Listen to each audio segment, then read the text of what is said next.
Two men journey to the bars and restaurants of Scandinavia to find amazing beers, always with the same question. Hey, what's on tap?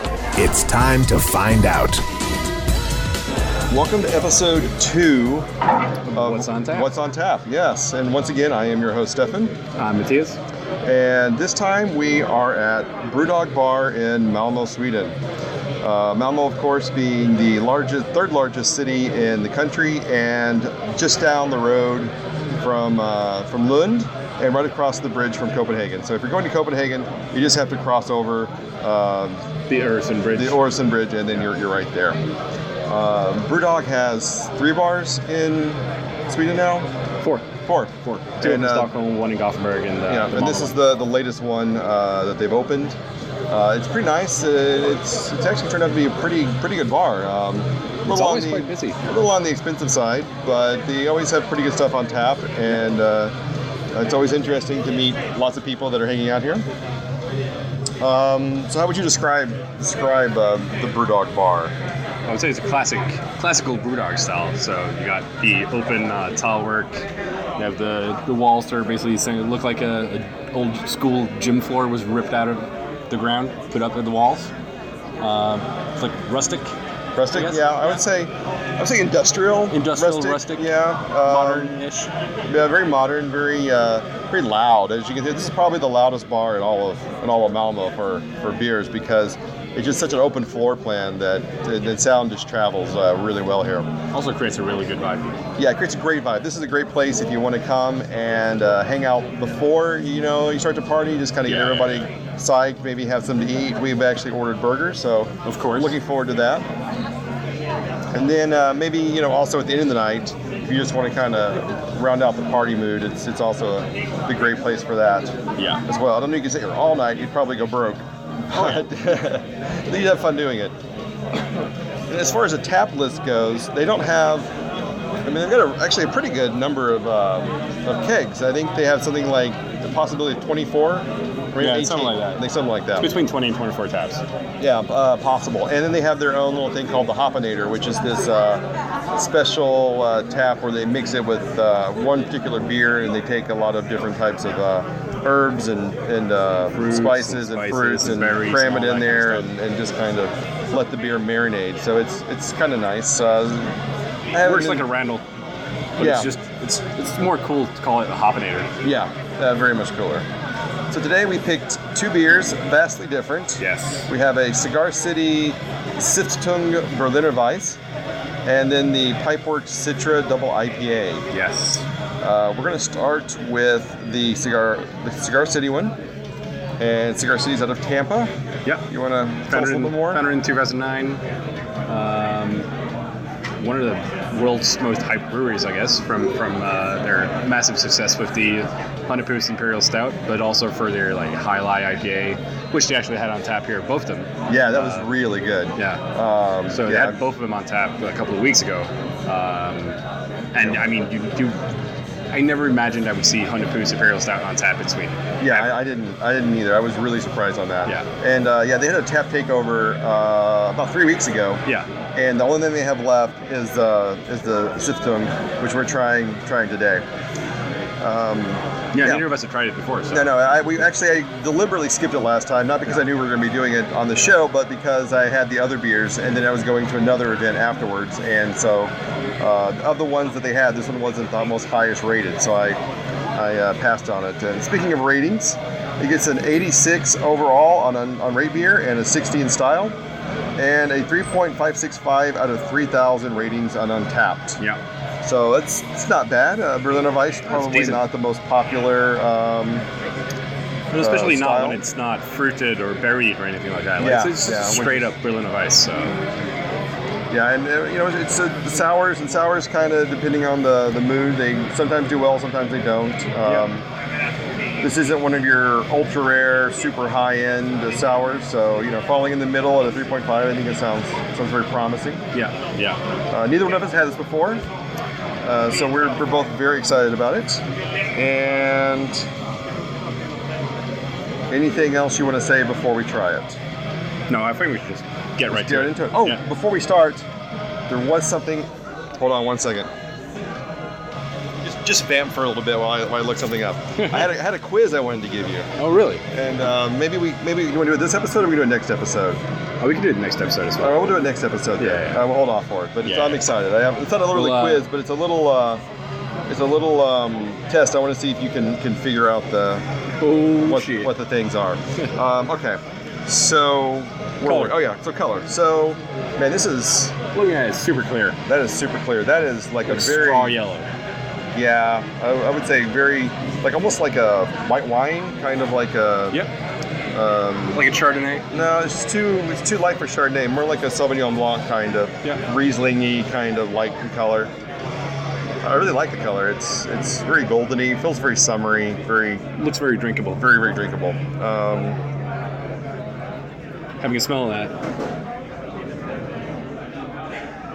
you can definitely get like the classic Berliner Weiss sweet, yeasty notes. Yeah, it's all yeast, weedy, a little bit tardy, like. Yeah, you kind of feel like this is going to be give me a little pucker factor. I'm expecting you to kind of get a little mwah kind of out of it. A little mwah, as they say. All right, ready? Give it a taste. Yep. Wow, that is really weedy. Very weedy. Yeah. Very dry. Very, very dry. Slightly acidic. Yeah.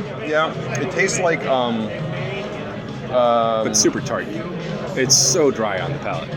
Yeah, it just dies. As soon as you drink it, it just dies. And what's left is this bready kind of residue in your mouth. See, residue like it's a bad thing, but it just kind of coats your mouth with this liquid bread in your mouth. Yeah, liquid bread. Which is also like characteristic for the style. But now, since so many people or so many breweries are doing it with berries and fruits and stuff, and also souring to hell and back, then you don't really get this classic Berliner Weiss style that often. Right, you don't get the breadiness as much because it gets hidden from berries and fruit and stuff. Yeah, raspberry is a really big component. In fact, an actual Berliner Weiss, if you go to Berlin and get it, I think it's actually a little more sour than this. But they actually add a liqueur to it, like a raspberry flavoring. It's pretty common in actually traditional Berliner Weisses. Is that the Berliner Weiss? Is it not the wheat beer? No, it's Berliner Weiss. Or is this Berliner Weiss? Wheat beers, you got to put orange slices on. If America's taught me anything, always put an orange slice in a Berliner Weiss. Orange slice in a wheat. In a wheat beer, yeah. And Hefeweizen is what I'm thinking of. Yeah. So I think I can understand why people aren't over the moon about this one. Well, especially compared to the highlight of the Honeypot Imperial Stout that was on at the same time. Yeah. I mean, this is definitely not gonna knock anyone's socks off compared to those two. No, it's definitely not. But it's still classic, true to style Berliner Weiss. So I mean, you definitely can't knock it. No, it definitely shows that Cigar City can be really diverse. I mean, their bread and butter is really the Imperial Style and our burgers have arrived. Nutty Professor. Mango. Wow, thank you. It looks great. So I would say that it just shows that their diversity and ability to do a lot of different types of beers.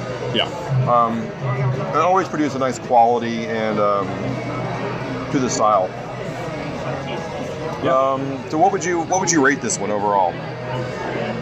Well, I think the average Untapped rating is quite decent, actually. I mean, I wouldn't stray too far from that. I mean, it's not something super exciting, but if you take it for what it is, which is a true to style Berliner Weiss, then I would say between a 3 and a 3.5 is a good rating for it. So if you had to say 3 or 3.5, what would you say? I would say 3.25. 3.25. All right. I agree with you completely. I think it's a perfectly fine beer. It's something that if I saw it on tap and it was a hot summer day, I think it would be perfect. Oh yeah. I don't know that it's something it wouldn't be my first go-to, but the weather's not doing it any good today either. No, it's a little cold and rainy. Fall has settled in. Fall has really. Fall has arrived. Yeah. All right. But that just means that we're going to get to do a lot more heavy beer episodes. We will be doing a ton. Sweden is one thing. They are very dedicated to a style and a season. Oh yeah. We can pretty much kiss all of our Berliner Weisses and lighter Gozes and stuff goodbye. We're settling in for a long winter's nap now, and it's all porters and stouts and your double box and things like that. So expect a lot more heavier beers going forward. So much so that come May next year, you are actually by April, I'm usually clamoring for something that's not a stout. Or so thank God the sours are always in season. Oh yeah. All right. Should we? So that was most of it 3.25. Yep. We kind of agreed on that. Yep. Not much of a surprise on that one. So let's. Coming up next is the Pipeworks Citra Double IPA. Yes, I'm very excited about this. All right. So this gets a 9.5% alcohol by volume. And again, the reason we picked this beer is Pipeworks out of Chicago. They really do just amazing stuff. Overall, I can't say I've had anything from them I don't like. And they've just been popping up recently in this region as well. Yeah, it used the to last be 2 months. It used to be you couldn't get Pipeworks at all. And in fact, whenever we did I went to the Cantillon bottle release and I showed you one of the. Oh yeah. I think it was a Lizard King is what I had. Yeah. And you were like, Pipeworks, you bastard. And I was like, hey, should have been here. I hope your girlfriend's birthday was worth it. It was. Yeah, you say that now. It's not the story I heard earlier. But yeah, and then it was just like 2 months after that, you just started kind of seeing it pop up in different bars. And I think, especially in Copenhagen, I've been to several places and found it on tap. Yeah, the Mikko web shop had it. The bottle shop at the Nordberg station has it. Yeah. Emery had the cans the first, I think. Yeah, and they've been having it on tap. Yeah, they had it at the festival in Helsingborg. Yeah, and then it was on a kiosk, which is exactly what it's a kiosk bottle shop in Copenhagen also has it. So it's around, easy to get. Fantastic beer shop disguised as a magazine shop. Yeah. It's so funny because you walk in, this is a kiosk we're talking about. You walk into kiosk and you're like, oh, this is a pretty good beer selection, and you sit in their chill chest. It's actually really impressive, and you're kind of like, holy shit. And then what you don't know is that downstairs they have this whole beer cellar, and just like any type of beer you can think of, they've got something, and tons of American stuff, tons of sours, tons of stuff from Belgium. We'll do another episode over there. Yeah, just a lot of stuff you were just like, I didn't even know you could get this in this area. So it's actually have really a lot of breweries sometimes. Yeah, which is quite exciting. Yeah, it's pretty really cool. So if you're ever in Copenhagen, it's definitely a must-go-to for beer fans. Yeah, definitely. All right, so getting back to the Pipeworks Citra Double IPA. This have a little look on the. Well, it's a rate beer 100. So this is a rare 100 version on rate beer. That's really nice. Yeah, it was a 4.27, I believe, on Untappd. Excellent. So, also good. Very. Wow, so let's start with color. So what would you call it? Caramelly? Well, it's a very light caramelly. Light amber caramel I wouldn't even color. Go for amber. Like this is a light. Well, I think I've got it in a different glass than you have. Mine looks just a little bit darker. Yeah, true. Yeah. But yeah, to me, this is like the perfect color for a double IPA. Yeah. It gives you like the impression that it's going to be a really dank and sticky experience. Right. So how would you describe dank and sticky? I hear that a lot when people describe it. Like, that's a really dank beer. It feels, sticky. So how would you describe that to someone if you had to verbalize that? Hops going in your face. That it's just slick coating your mouth. All right. So kind of an oily covering of your mouth. Yeah. That. And of course, dank comes from all the weed, right? Right. It's a marijuana reference. So. I actually had to cough. I wasn't trying to marijuana. You're right. Yeah. All right. So, do I have a smell? What do you think? Well, the smell is definitely there. Oh yeah, that is hop for days. Definitely get a ton of Citra explosion on that. Oh yeah, it smells just amazing. Really nicely carbonated too. Oh yeah. Smell it. Just the kind of give it a little twirl in the glass, and it froths up really nice. So you kind of just know this is going to be a real palate pleaser. So what do you think about the taste? I'm really amazed at how much resin they got out of, they must have something else than Citra in there, because they're so resiny and tiny. Oh yeah. Which you normally don't get from Citra. You usually get tons of citrus notes and really fresh, crisp hop notes. Yeah. But this is just in your face, like a citrus forest. Yeah, it is. It's definitely strong, very aggressive. The 9.5%, you kind of would think a little bit of a hot alcohol, but actually it's none at all. It is so smooth. It's one of those those beers you just kind of are afraid of because you'll have one or two and you'll be like, holy shit, I am it's hammered. So drinkable. Yeah. It's dangerously drinkable. Quaffable indeed. I really like this one. It is super clean too. I mean, it just has a really bright finish. You get that it's basically everything I expected it to be. Right. You get that like a bitter kind of bitterness at the end. It's you call it. It's a little sweet, but it doesn't have like some double IPAs I've had have been super malty and sweet, and this doesn't. They get too heavy on the caramel. Yeah, this doesn't have any of that. I would say it's very clean, bright. Like I said, definitely bitter aftertaste. But overall, I think it's just a really nice, great beer. I think it's delicious. Yeah, I would highly recommend this to just about anybody. Anyone who's out drinking, if you see Pipeworks in a bar, I think regardless of what it is, just try it. Even the Lil Citra that we had previously was, I'm guessing it's like the session version of this, and that is absolutely fantastic as well. Yeah, the Little Citra actually, I think, is a little bit brighter and a little bit more hop forward. It's not as resiny. Yeah, definitely not as resiny, I would say. And you can drink it for days and not get totally hammered. Yeah, no, I really like that one. Yeah. And I had that on a train coming back once from Copenhagen, so that was I think that was the same day that you were bragging to me about getting it. Probably, yeah. I probably sent you a photo of it. I have had this before, and I liked it quite a bit, so I'm really glad to try it again. We do actually have a little bubbler here on the side. Oh yeah. We have one. Okay, so before we go, off of this one, what would you rate this? Oh, I would give this a 4.25. 4.25? Yeah. I am right there with you. I was thinking 4.25 as well. Great. This is kind of rare. We usually both don't always agree on the same rating, but these two we're feeling pretty much right in line. So that's really nice. So do you want to do a little bubbler on the side here? Yeah, we got one more. Normally we try to do 2 beers per episode, but since we are heading into porter season, we are. Yeah, we want to kick off the season right. Yeah, and they have some fantastic DeMolin stuff on tap here, so we just had to get a little snifter of the Serena Estra Imperial Porter. Now, where's DeMolin from? Oh, they're Dutch, so they're from Holland or the Netherlands. Yep. Famous for their massive windmill.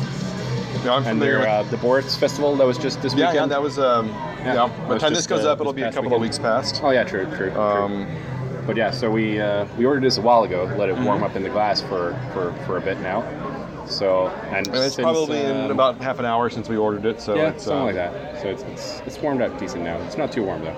Yeah. So since you haven't had it before, I'm going to let you have the inaugural. Exactly. So first, what do you see in the glass? What do I see? I see blackness. It is black as your heart. It's still got a little bit of carbonation on the top. Just going to give it a little swirl and see how it carbonates back up, which means it's going to be a pretty carbonated-y experience. And this is a stout, right? It's an Imperial Porter. Imperial Porter, okay. Yeah. This is what, 11? I think it was 11.9? Okay. 11%. Pretty alcohol.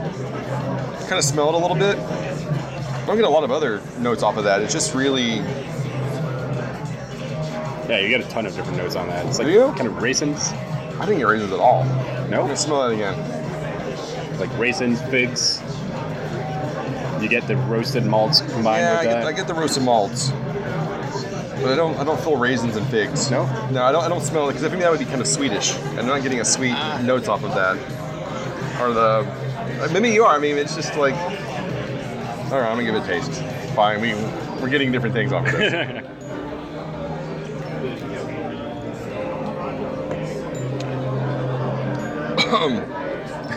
That kind of caught me a little bit in the back of the throat there. There's a little bit of a alcohol burst. Definitely smoked. Big strong on that. Yeah, you get quite a lot of smoke in the taste, actually. But it's kind of a finished taste, though. The up front is not... Like, sometimes you get these smoked porters, and it gets like kind of like a bacony flavor. Oh, yeah. I'm not a huge fan of... Oh, Jesus. Sorry. I'm not a huge fan of that. But this was... I don't know, it's well made. Smooth. Yeah, very, very smooth. For 11%, again, not feeling the alcohol on this too heavy. Again, dangerous. Yeah, so I would guess that was around 9 or something, because there is a bit of an alcohol edge, but it's not. You can kind of feel the huge. heat from it, but it's not massive. Like it doesn't taste boozy. No, I really hate the super boozy. It just kind of kills anything for me. Yeah, because it just takes over everything else. Yeah. It's just tons of heat in your mouth. You don't really taste anything of the flavors that you want to get from it. It's just booze. Yeah. But yeah, this is rounded off, elegant, really nice to have. Yeah, I think it's really pleasant. It's not overpowering in flavor. No. Like I said, the more you drink, actually, the less the smoke flavor comes up. I've had 2 or 3 sips now. Honestly, I don't even notice the smoke anymore. It fades really quick. Whereas the first drink was definitely smoked. I think overall it's a really nice double porter or imperial porter. I think the only thing I would wish is like a bit thicker body, because it's quite light bodied for 11% on an imperial porter. Yeah, I would expect it to be a little bit heavier, but it's really not. It's pretty light. Yeah. Drinkable. Yeah, very. Like I said, you're not going to feel full off of this one like you would with like a heavy stout or something. This is a really a very light porter. Overall, I would say I would give it probably around a 4. I think it's. That's what I'm looking at as well. Yeah, I think it's really good. Very serviceable. I don't know I would reach for it first, but if I saw it somewhere, I would. It's a good nightcap. Yeah, I would evaluate everything else and probably pick it up if I didn't see something else I wanted more. Yeah. But yeah. Right. So that's our episode. Episode 2 is at the Brewdog can. episode. Brewdog fun. Next episode we'll be at somewhere else trying something different. Yeah. Not sure what that'll be yet. But we know that is for sure. Yeah, we know it will be for sure. Something else, somewhere different. So if you're in Malmö, definitely check out Brewdog Bar. It's great. We're going to start or end your beer night. Yes, I'm going to dig into this delicious looking burger I have over here with all sorts of, stuff on it. And don't forget to check us out on Facebook and Instagram. Oh yeah, check us out on Facebook and Instagram. We'll have all that up. Exactly. The first episode is now out. Hopefully you heard it before you listen to this one. Oh yeah. And then you're updated as well on when the next episode comes out. Yep. And then we'll have the third episode shortly after. So the plan is to do it once a week. Yep. I'm not sure what the actual release date will be, but probably later in the week. Maybe Thursday, something like that. We'll be there for your first day beer enjoyment, listening, wrapping up for the weekend. Yep. So you'll know what to look out for when you head out to the bars in the area. Yes. All right, guys. Until next time, have a good week. Have a good week. Have a good time. Have a good beer.